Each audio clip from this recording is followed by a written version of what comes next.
Tom from the US, from Sierra Club. Could you come up, please, sir?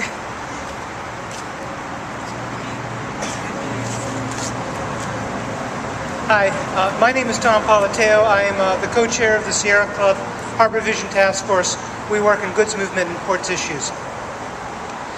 You all know the numbers. If not yourself, you know somebody who's skilled, qualified, able-bodied, and out of work, and who's been looking for work for a long time. Now, by my reckoning, I'd wager there's at least 10 million man-years of work that have been lost since the start of this Great Recession. 10 million man-years that could have gone into putting up solar panels, building wind turbines, building public transit, improving our schools, improving our parks, electrifying our nation's freight rail system. 10 million man-years that are lost and we'll never be able to get back. And along with this loss comes a legacy of hardship, of foreclosures, of people who've had to suffer not being able to work at all. Now, you all know the hip bone is connected to the leg bone. And if we are to do something about our future and our children's future to secure it, we need to do something about climate change. And if we're to do something about climate change, we need in turn to do something about the poor fellow who has an hour and a half, maybe 2 hours commuting every day so that he can have a good job and a good home and good schools for his kids to go to, because these things aren't in the same neighborhood.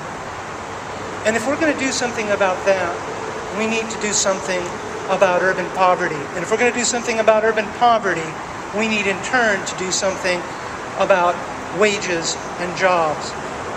And until our cities, until our whole nation has a baseline of quality jobs, green jobs, that pay a livable wage with livable benefits, the environmental movement is not going to be able to accomplish its larger objectives to deal with climate change. We will not be able to move forward. Now, I've heard some talk from some quarters recently that we shouldn't try to do these things until we get unemployment down to 5%, that we can't afford to work on climate change and environmental issues and improve our economy at the same time. By my reckoning, these are the same people who have told labor and the environmental movements for decades that we can either help one of you or the other of you, but we can't possibly help both. And this is very clearly a divide and conquer tactic. And this comes from people who would not accept for themselves and their own families anything less than a good job, a good income, and a good environment.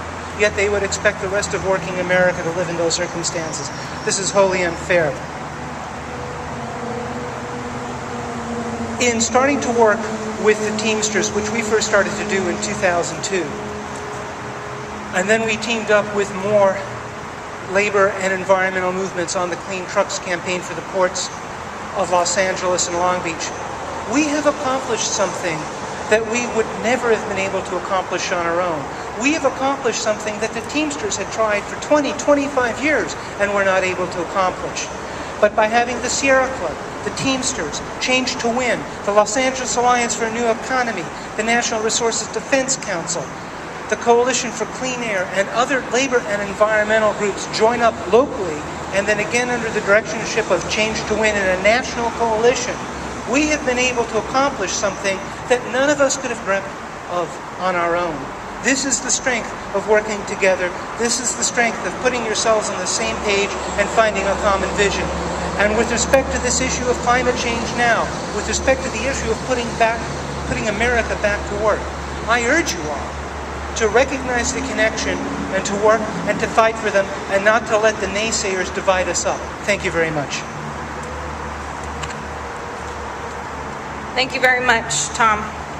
We now have Mark Mulholland from Local 1950, United Steelworkers, Local 1915.